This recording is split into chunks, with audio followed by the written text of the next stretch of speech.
بسم اللہ الرحمن الرحیم۔ السلام علیکم۔ میرا نام ڈاکٹر زرین کرن ہے۔ میں اسسٹنٹ پروفیسر ہوں ڈاؤ یونیورسٹی آف ہیلتھ سائنسز میں۔ آج کی یہ ویڈیو میں نے خاص طور پہ اپنے ذیابطیس کے مریضوں کے لیے ایک چھوٹا سا پیغام دینے کے لیے ریکارڈ کر رہی ہوں۔ دیکھیں، رمضان جب آتی ہے تو ظاہر ہے پوری دنیا میں مسلمانوں کے اندر یہ بھرپور جذبہ آتا ہے کہ وہ روزہ رکھیں، باوجود اس کے کہ ان کو ذیابطیس کا مرض ہو۔ تو ظاہر ہے اس سلسلے میں طبی ماہرین بھی بہت خاص طور پہ احتیاط کرتے ہیں اور احتیاطی تدابیر بتانے میں آگے اور پیش رہتے ہیں کہ ان کو مشورے دے سکیں اور احتیاط بتا سکیں۔ سب سے پہلے تو یہ سمجھنا ضروری ہے کہ روزہ رکھنے سے ہمیں کس چیز کا ڈر ہوتا ہے یا خدشہ ہوتا ہے۔ کچھ خاص قسم کی پیچیدگیاں ہیں جو روزے کی حالت میں ذیابطیس کے مریضوں میں ہو سکتی ہیں، جن کا علم ہونا ضروری ہے۔ نمبر 1، شوگر بہت ہی لو ہو سکتی ہے۔ ظاہر ہے جب سحری میں آپ کھانا کھاتے ہیں اور بعض مریض جو ہے اپنی دوا ایڈجسٹ بھی کراتے ہیں، تو سارا دن گزرنے پر جب آپ کچھ نہیں کھائیں گے تو ممکن ہے کہ شوگر لو ہو جائے۔ نمبر 2 یہ کہ شوگر بڑھ جائے، جبکہ لوگوں کو ڈر یہی ہوتا ہے کہ شوگر لو نہ ہو، لیکن حقیقت یہ ہے کہ اس کے برعکس ہوتا ہے۔ اکثر مریض رمضان شروع ہونے پر اپنی دوائیاں چھوڑ دیتے ہیں یا دوائی خود سے ہی عادی کر دیتے ہیں، سحری میں لیتے ہی نہیں۔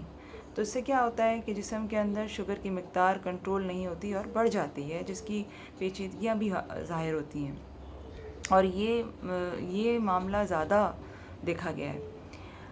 تیسرے نمبر پہ یہ کہ چونکہ آپ سارا دن پانی بھی نہیں پیتے اور گرمی کے موسم میں اکثر مسلمان روزے رکھ رہے ہوتے ہیں اور روزے لمبے بھی ہوتے ہیں، کئی گھنٹوں کے ہوتے ہیں، تو جسم میں ڈی ہائیڈریشن، پانی کی قلت کی وجہ سے خون جمنے کی شکایت ہو سکتی ہے اور خطرہ ہو سکتا ہے۔ اس سے کیا ہوتا ہے کہ دل کا دورہ پڑ سکتا ہے، دل کو اگر خون سپلائی صحیح نہیں ملے گا تو دل کا اٹیک ہو سکتا ہے یا فالج ہو سکتا ہے یا خدا نخواستہ اور مختلف اعضاء جسم کے افیکٹ ہو سکتے ہیں۔ چوتھی پیچیدگی جو سب سے امپورٹنٹ ہے وہ یہ گنی جاتی ہے کہ بھئی جسم میں یا خون میں تیزابیت نہ بڑھ جائے۔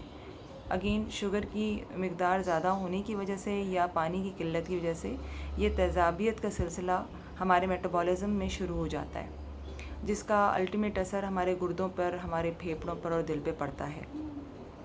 یہ 4 قسم کے ایسے خطرے ہیں جو ایک ایمرجنسی سچویشن کریٹ کرتے ہیں مریضوں کے لیے، جس کے لیے ڈاکٹرز بہت زیادہ اور طبی ماہرین جو ہے بہت زیادہ اپنے مریضوں کو احتیاط بتاتے بھی ہیں اور ان کو آگاہی دیتے ہیں کہ یہ سارے مسئلے ہیں جن کی وجہ سے روزے کی رکھنے کی اجازت دی جائے یا نہ دی جائے۔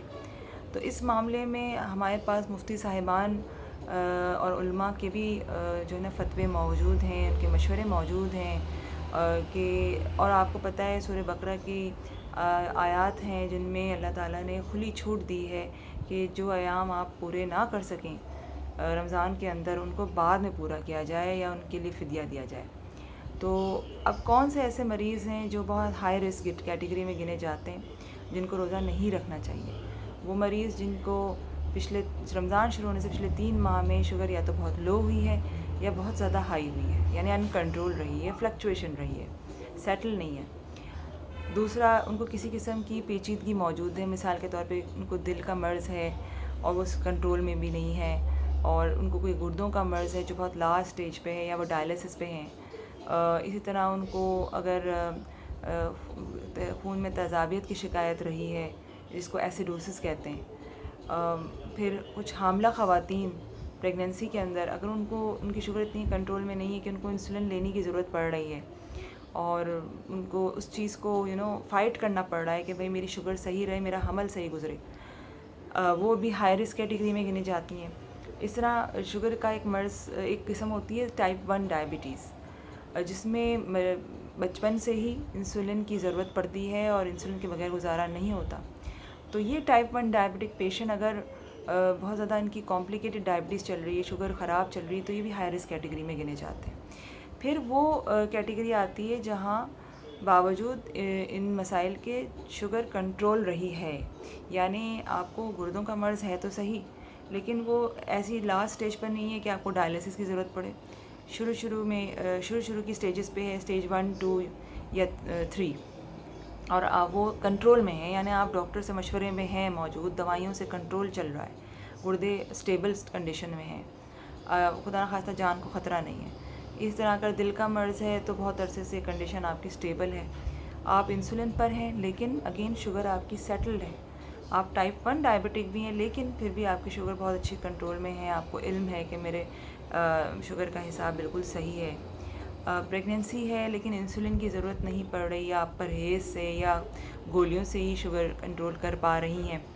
तो ये वो कैटेगरी बनती है मरीज़ों की जो इतनी हाई रिस्क कैटेगरी में नहीं है और उनको सलाह मशवरे से रोज़े रखने का कुछ एहतमाम करने का सिलसिला ये लोग कर सकते हैं। फिर वो कैटेगरी आती है शुगर के मरीज़ों की जो सिर्फ कुछ गोलियों पर इस वक्त जो है ना अपनी शुगर को अच्छा कंट्रोल किए हुए हैं या परहेज़ पर। गोलियां हैं तो 1-2 किस्म की हैं, ज़्यादा नहीं हैं, और शुगर बहुत अच्छी कंट्रोल है। इन लोगों को बहुत हद तक हम लो या मीडियम रिस्क में रखते हैं और अक्सर इन लोगों के रोज़े अच्छे गुजरते हैं, बल्कि उनसे बहुत उनको फ़ायदा भी होता है, शुगर बहुत अच्छी कंट्रोल हो जाती है। तो ये वो कैटेगरीज़ हैं जिनमें हमारे मरीज़ों को हम डिवाइड करते हैं और उस हिसाब से उनको मशवरा भी देते हैं कि आप रोज़ा रखें या ना रखें, और इसके अगर रखने हैं तो इसके आगे आपको क्या मसला या पेचीदगी हो सकती है, तो उसमें क्या करना चाहिए। दूसरी बात मैं आपको एक ज़रूरी बताऊं कि शुगर का जब बढ़ जाए या बहुत लो हो जाए, ऐसी कौन सी सूरत हो कि रोज़े के दौरान आप अपना रोज़ा उस वक्त खोल लें, इफ़्तार कर लें। यानी अगर आप शुगर मॉनिटर कर रहे हैं और शुगर बहुत ही लो हो गई, मिसाल के तौर पे 70 से नीचे चली गई, तो ऐसी सूरत में दिमाग मफलूज हो सकता है।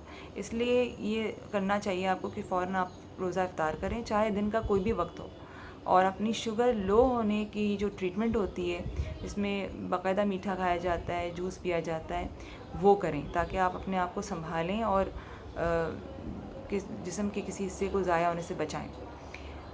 दूसरा मौका ये कि शुगर जिसमें बहुत ज़्यादा हाई हो, यानी जैसे आपने शुगर चेक की और वो 300 से बढ़ गई है, 300 की फ़िगर याद रखें, उसमें भी आपको चाहिए कि आप रोज़ा इफ़्तार कर लें। और इफ़्तार करने में ये नहीं कि आप कुछ मीठा खाएंगे, ज़ाहिर सी बात है, आपको पानी पीना है, बहुत ज़्यादा पानी पीना है, अपने आप को डिहाइड्रेशन से बचाना है, क्योंकि जब शुगर बढ़ती है पेशाब के ज़रिए पानी जिस्म से बहुत ज़्यादा ख़ारिज हो जाता है और डिहाइड्रेशन और खून के जमने का ख़तरा होता है। फिर आपको ये भी पता होना चाहिए कि अगर आप रोज़ा रख रहे हैं तो आपको कैसे पता चलेगा कि शुगर जो है मेरी सही चल रही है और रोज़ा मेरा सही चल रहा है, मैं सेहत के पॉइंट ऑफ व्यू से भी मैं सही हूँ। उसमें शुगर मॉनिटरिंग की बहुत ज़्यादा अहमियत बढ़ जाती है। शुगर को चेक करना आम दिनों में भी करनी चाहिए, लेकिन रमज़ान में या रोज़े के अंदर तो इसकी अहमियत ज़्यादा हो जाती है। तो मुख्तलिफ़ टाइमिंग्स रिकमेंडेड हैं जिसमें आपको शुगर चेक करनी चाहिए, और वो क्या हैं? सहरी के और अफ्तारी के 2 घंटे बाद, इससे आपको अपनी रैंडम का बहुत अच्छा अंदाज़ा हो सकता है। फिर आप बाकी के टाइमिंग जो है नमाज की टाइमिंग से इसको मैच कर लें, यानी आपने सहरी के 2 घंटे बाद तो कर लिया, लेकिन सहरी से पहले भी कर सकते हैं, जिसमें आपको ये पता चल जाएगा कि मिसाल के तौर पर मुझे अगर इंसुलिन की डोज़ लगानी है तो कितनी एडजस्टमेंट करनी है, या आज का रोज़ा मेरा सही गुजर सकता है क्योंकि शुगर अच्छी है। इस तरह अफ्तार से पहले अगर जब आप शुगर चेक करेंगे तो आपको पूरे दिन की फ़ास्टिंग या एक तरह से फ़ास्टिंग शुगर का पता चल जाएगा। फिर दिन में एक दफ़ा आप ज़ोहर के वक्त और एक दफ़ा असर के वक्त भी शुगर चेक कर सकते हैं। उससे आपको दिन के गुज़रने के, रोज़े के गुज़रने का अच्छा अंदाज़ा होगा कि मेरा रोज़ा अच्छा, मेरे रोज़े में कोई शुगर के मसले नहीं आ रहे, और आपको अच्छी एक पॉजिटिव फ़ीडबैक मिलेगा। तो ये मुख्तलिफ़ टाइमिंग्स हैं। इसके अलावा मैं आपको परहेज़ और एक्सरसाइज़ वगैरह के बारे में भी बताना चाहूँगी कि प्लीज़ अफ्तार में बिल्कुल बदपरहेज़ी ना करें, शरबत अवॉइड करें, मीठी चीज़ें अवॉइड करें और बहुत ज़्यादा तली हुई चीज़ें भी अवॉइड करें। इससे आपकी सेहत को ओवरऑल नुकसान पहुँचता है। और जहाँ तक एक्सरसाइज़ और वर्जिश का ताल्लुक़ है, ज़ाहिर है इसमें हम बहुत ज़्यादा कहना चाहिए कि जैसे आम दिनों में जाते हैं एक्सरसाइज़ के लिए, वो तो नहीं कर सकते, लेकिन फिर भी ये आपके ऊपर डिपेंडेंट है कि आपका स्टेमिना कितना है। आप चाहें तो दिन में आधा घंटा अपने लिए वर्जिश का निकाल सकते हैं। उसमें भी आपको यही एहतियात करनी होगी कि वर्जिश शुरू करने से पहले शुगर ज़रूर चेक करें और उसके हिसाब से वर्जिश का एक तयन करें कि मुझे कितनी देर करनी चाहिए। یا پھر اگر آپ لوگ تراویاں اگر لمبی تراویح قرأت کے ساتھ تلاوت کے ساتھ پڑھتے ہیں تو اس میں بھی کافی حد تک ورزش ہو جاتی ہے بعض لوگوں کی، تو وہ بھی ایک بہت اچھا عمل ہے اور اس میں فائدہ ہے۔ یہ میرا آج کا پیغام ہے۔ امید ہے میں نے ایک بہت ہی منجمد قسم کا آپ کو میسج دیا ہے، اور آپ سب کو رمضان مبارک، اور امید ہے آپ کے روزے اچھے گزریں گے۔ شکریہ۔